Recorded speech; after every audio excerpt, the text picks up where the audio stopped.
For today's video guys, nakabili tayo ng ulo sa palengke. Ayan, mura lang ang ulo. Ayan, ilalaga natin. Ayan ang gulay natin, mga gulay. Ayan, may mata pa. Pakulo na tayong tubig. Ayan. Ilalagay na natin yung ulo.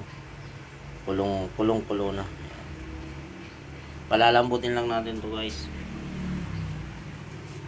Pag malambot na, ilalagay natin yung mga pampalasa at gulay.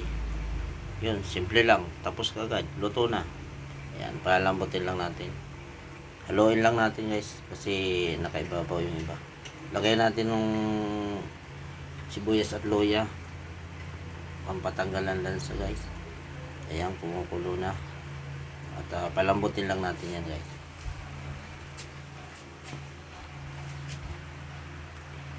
Ayan, kulong-kulo na guys. Lagay lang natin ang pamintang buo.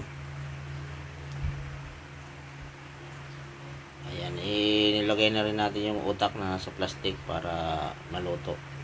At mamaya lalagyan natin yan ng kalamansi at sibuyas, mga lods. Habang nagpapalambot tayo, magpasalamat ulit tayo sa ating mga viewers. Ilagay na natin yung gulay dahil medyo malambot ng baboy. Pag luto na yan guys yung gulay, okay na yan.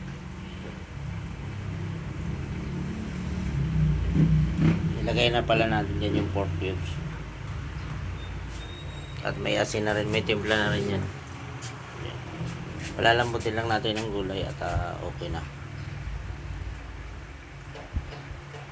Okay na ang nilagang ulo ng baboy.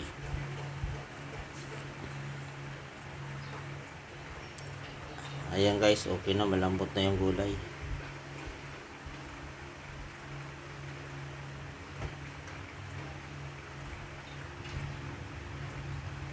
Simple lang ang laga guys.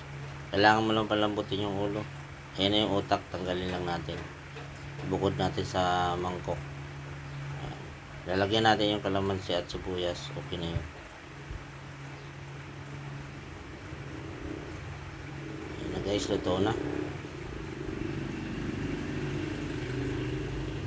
Sasandak na tayo guys.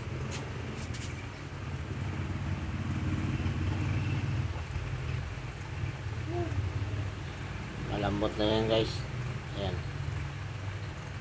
Maganda kung may mais o saba guys, pwede rin yun.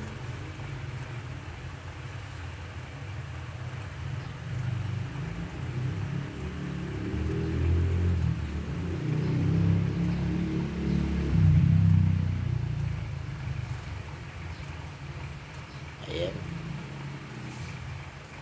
Sandok na tayo guys.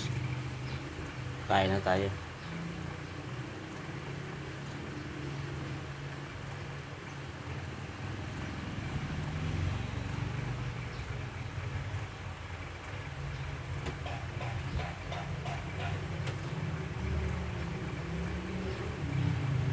Sabaw pa lang guys, ulam na. Sarap yung sabaw niyan guys dahil ulo ng baboy yun.